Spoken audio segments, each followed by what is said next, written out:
आज हम जानेंगे भाषा, लिपि और व्याकरण के विषय में।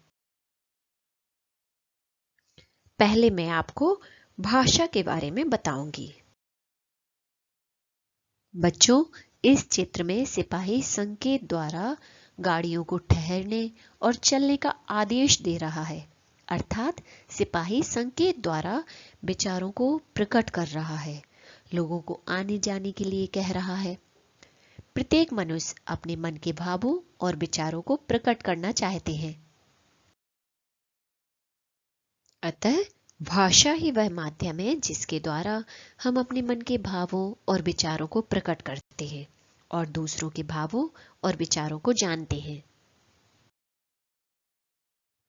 भाषा के दो रूप हैं, मौखिक भाषा, लिखित भाषा। बच्चों, आप जानते हैं कि लिखकर और बोलकर हम अपने विचार प्रकट करते हैं और पढ़कर तथा सुनकर दूसरों के विचार जानते हैं। मौखिक भाषा, जिस भाषा को मुंह से बोला और कानों से सुना जाता है उसे मौखिक भाषा कहते हैं। इस चित्र में देखिए, समाचार पढ़कर सुनाए जा रहे हैं और दूसरे चित्र में अध्यापिका अपने विचार बोलकर व्यक्त कर रही है। लिखित भाषा, लिखकर अपनी बात प्रकट करना तथा लिखा हुआ पढ़कर दूसरे की बात समझना लिखित भाषा कहलाती है। चित्र में देखिए, यह बच्ची पत्र लिखकर अपनी बात दूसरों तक पहुंचा रही है और ये बच्चा ईमेल पढ़कर दूसरों के विचार जान रहा है। आइए अब हम लिपि के बारे में समझते हैं। भाषा के लिखने के ढंग या तरीके को लिपि कहते हैं।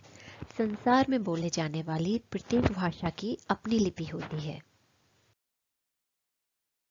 अब हम कुछ अन्य भाषा की लिपियों को जानेंगे।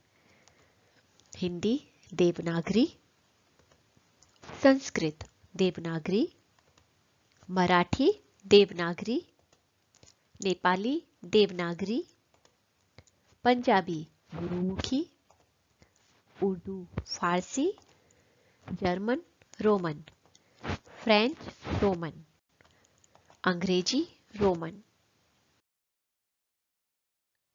बच्चों, ये तो आप सभी जानते हैं कि हमारे देश में अनेक भाषाएं बोली जाती हैं। इनमें हिंदी सबसे अधिक लोकप्रिय और प्रचलित भाषा है।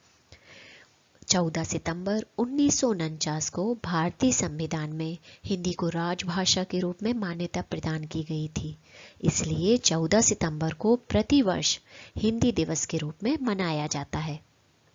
मातृभाषा, वह भाषा जो बालक सबसे पहले अपनी माँ व परिवार से सीखता है, मातृभाषा कहलाती है। जैसे पंजाबी भाषी परिवार में जन्मे बालक की मातृभाषा पंजाबी और हिंदी भाषी परिवार में जन्मे बालक की मातृभाषा हिंदी होगी। राष्ट्रभाषा, वह भाषा जिसका प्रयोग संपूर्ण राष्ट्र करता है, राष्ट्रभाषा कहलाती है।